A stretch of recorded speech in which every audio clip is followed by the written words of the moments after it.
Hey guys, in this video, I'm going to show you how to fix Lifetime app not working on Roku. So first of all, you need to make sure you're running the latest version of the app. Press the home button on your Roku remote, and then head over to the Lifetime app right over here. Once the app is highlighted, press the star button on your Roku remote to open the options menu.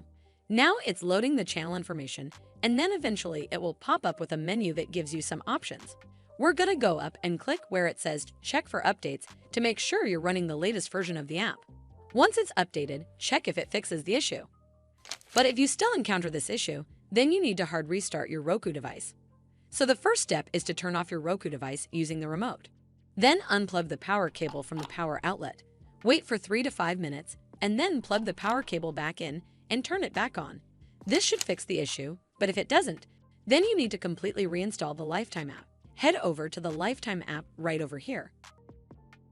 Once the app is highlighted, press the star button on your Roku remote, and then click on Remove Channel from the pop-up menu. It's going to ask for confirmation, so click on Remove to uninstall the app from your device. Once uninstalled, press the Home button on your Roku remote.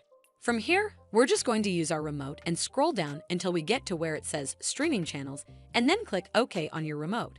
Once you're on this screen, scroll down to Search Channels and type in the app name, and it will then show up right over here. Scroll over to the right, and then click OK on your remote. Then we're going to click OK on where it says Add Channel to install it back on your device. Well, that's how you fix Lifetime app not working on Roku.